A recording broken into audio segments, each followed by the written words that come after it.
नमस्कार, big breaking में आपका स्वागत है। मैं हूं आपके साथ माजिद अंसारी। त्राल में सुरक्षा बल और आतंकियों में मुठभेड़। त्राल के अवंतीपोरा में एनकाउंटर, 6 आतंकी ढेर। अंसार गजवल उल हिंद के 6 आतंकी ढेर। इलाके में सेना का सर्च ऑपरेशन जारी।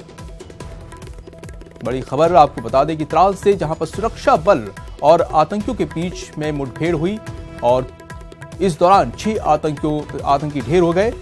अंसार गजवल उल हिंद कि ये आतंकी बताए जा रहे हैं। आपको बता दें कि एनकाउंटर त्राल के अवंतीपोरा में हुआ। एनकाउंटर के बाद से इलाके में सेना का सर्च ऑपरेशन जारी है।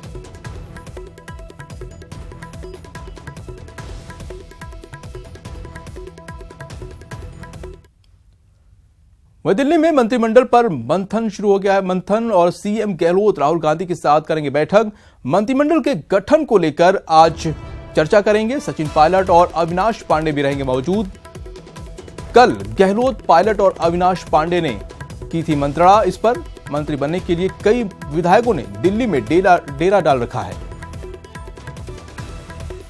तो आज मंत्रिमंडल के गठन को लेकर आज अहम बैठक होने वाली है। सीएम गहलोत जो है राहुल गांधी के साथ बैठक करेंगे और इस मौके पर सचिन पायलट भी मौजूद रहेंगे, अविनाश पांडे भी मौजूद रहेंगे।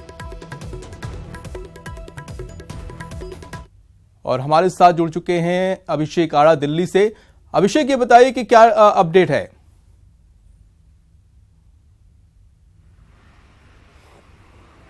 देखिए माजिद, अभी बैठक का वक्त तो तय नहीं हुआ है, लेकिन एक चीज़ ये भी सामने आ रही है कि हो सकता है कि एक और बैठक राहुल गांधी से मुलाकात से पहले अविनाश पांडे, अशोक गहलोत, सचिन पायलट और केसी वेणुगोपाल के बीच हो। हालांकि अभी तक इस बात की पुष्टि नहीं हुई है। कल इस मुतालिक खबरें आई थी कि 11 बजे जीआरजी, जो कांग्रेस का वॉर रूम है, वहां पर बैठक होनी है 11 बजे। लेकिन अभी तक चूंकि जोधपुर हाउस में किसी तरह का कोई मूवमेंट नहीं है, अशोक गहलोत इस वक्त अपने जो उनका कैंप ऑफिस है जोधपुर हाउस, वहां पर मौजूद है। हलचल तो नहीं है, लेकिन आज ये तय है कि कल जितनी भी एक्सरसाइज होनी थी वो हो गई है और मोटे तौर पर नाम भी तय कर लिए गए हैं और सर्वसम्मति बनाने की कोशिश ज़रूर है यहाँ पर कि सभी क्षेत्रों, वर्गों, जातियों का प्रतिनिधित्व हो उस मंत्रिमंडल में और जो 4 लोग डिसाइड करने वाले लोग हैं उनमें आपस में सहमति हो। अविनाश पांडे, अशोक गहलोत, केसी वेणुगोपाल और सचिन पायलट। तो इन चारों लोगों ने कल जीआरजी में देर रात तक बैठक की थी और उसके बाद एक लिस्ट तैयार हो गई है। राहुल गांधी से जब भी बैठक होगी, हालांकि अभी तक राहुल गांधी से मिलने का वक्त तय नहीं हुआ है, कोई टाइम नहीं दिया गया है राहुल गांधी के ऑफिस से उनके आवास पर जो बैठक होगी तुगलक लेन पर, लेकिन जो बैठक होगी उसमें ये माना जा रहा है कि वो मंत्रिमंडल तय करने के लिए फाइनल बैठक होगी। अभिषेक, ये बताइए कि और क्या आधार हो सकते हैं जो है मंत्रिमंडल में शामिल करने के लिए लोगों के।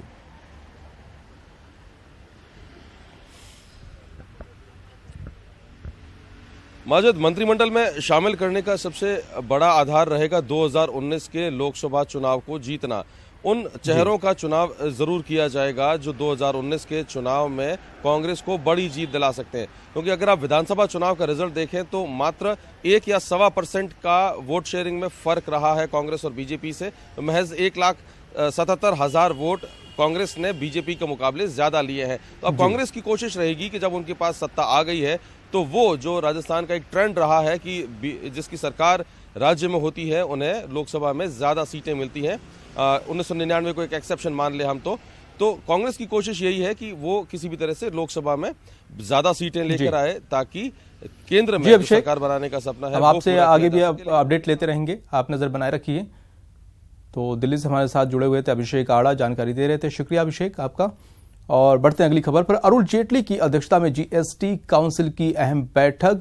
जीएसटी काउंसिल की बैठक वित्त मंत्री अरुण जेटली की अध्यक्षता में होगी और हो रही है इस जो मीटिंग, और लोगों को मिल सकती है, एक बड़ी राहत मिल सकती है। रोजमर्रा की वस्तुएं सस्ती हो सकती हैं, कम हो सकती हैं। और आपको बता दें कि 28% से घटाकर 18% के दायरे में जो है रोजमर्रा की जो वस्तुएं हैं वो लाई जा सकती हैं। तो ये बहुत बड़ी राहत मिल सकती है। ये आप प्रेस कॉन्फ्रेंस होने वाली है, मीटिंग चल रही है और मीटिंग में इसको लेकर चर्चा होगी। आपको बता दें कि जो रोजमर्रा की जो चीजें हैं वो सस्ती हो जाएंगी। जो 28% के जो दायरे में हैं वो घटकर उनको 18% के दायरे में लाया जाएगा। बताइए सब।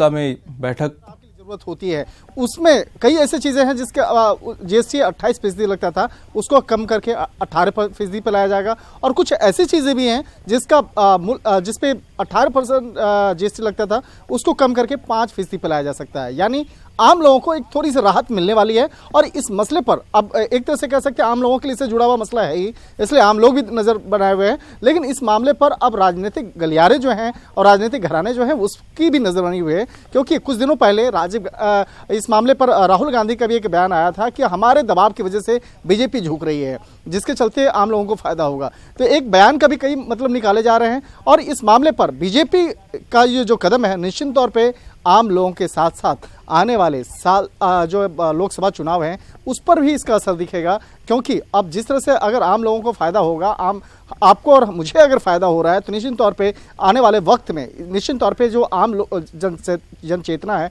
उस पर एक असर पड़ेगा। और अगर आपके घर का जो बजट है उस पर अगर असर पड़ रहा है और अच्छा बजट उस पर पड़ रहा है, और अगर आपको कम पैसे खर्च करने पड़ रहे हैं, तो निश्चित तौर पे एक बीजेपी के लिए एक बहुत बेहतर इसको आने वाले वक्त में कहा जा सकता है।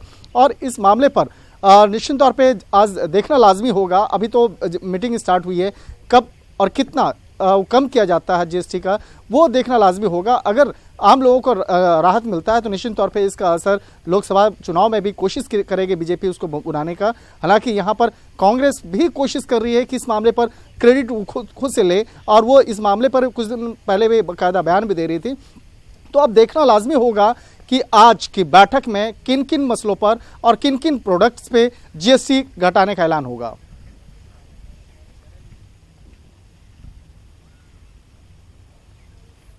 तो जीएसटी को लेकर अहम बैठक शुरू हो गई है। वित्त मंत्री अरुण जेटली की अध्यक्षता में ये बैठक चल रही है और बड़ी राहत मिल सकती है। रोजमर्रा की कई चीजें सस्ती हो जाएंगी। आपको बता दें कि जो 28% के जो दायरे में थी उनको घटाकर कई चीजों को 18% के दायरे में लाया जाएगा। तो लोकसभा चुनाव से पहले ये एक बड़ी कवायद है मोदी गवर्नमेंट की तरफ से।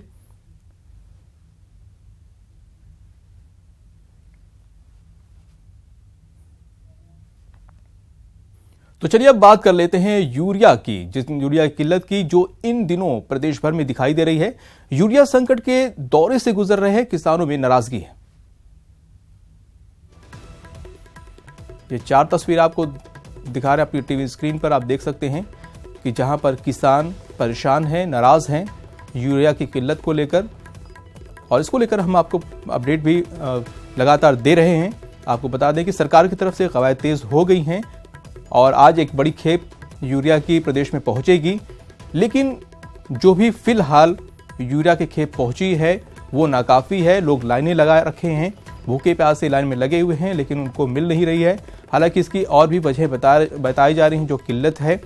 बताया यह भी जा रहा है कि इस बार गेहूं की जो वो है रकबा है वो इस बार बड़ा हो गया है, जिसकी वजह से इसकी खपत बढ़ गई है और किसान इसकी वजह से परेशान है।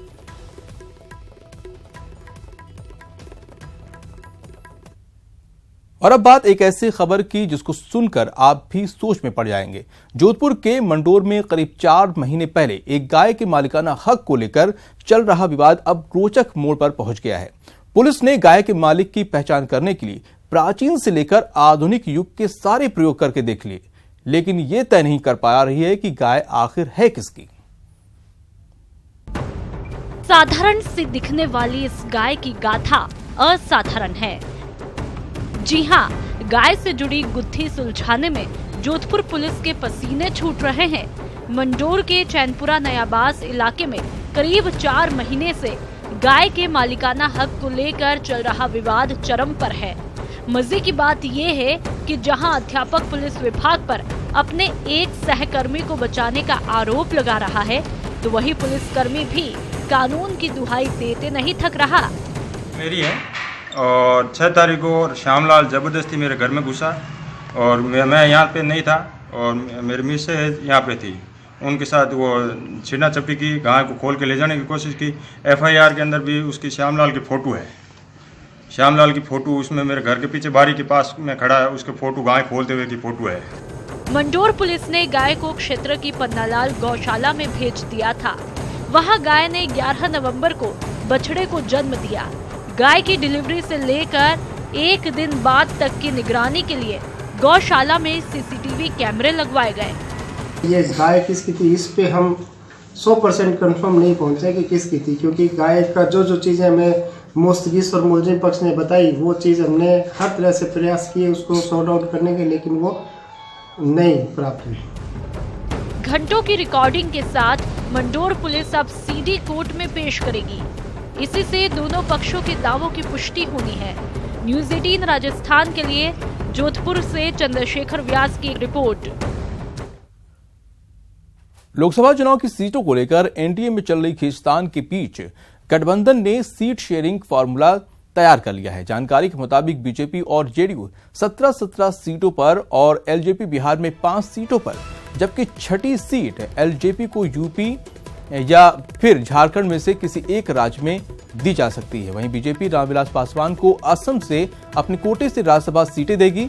उम्मीद जताई जा रही है कि बिहार में लोकसभा चुनाव के लिए एनडीए में सीट बंटवारे को लेकर उठा विवाद अब थम जाएगा। इसके साथ ही आज सीएम नीतीश कुमार बीजेपी अध्यक्ष अमित शाह से मुलाकात करेंगे, जिसमें सीट शेयरिंग को लेकर फाइनल बात होगी। करीब 3:30 बजे प्रेस कॉन्फ्रेंस होगी, जिसमें बीजेपी अध्यक्ष अमित शाह, सीएम नीतीश कुमार और एलजेपी संसदीय बोर्ड के अध्यक्ष चिराग पासवान मौजूद रहेंगे।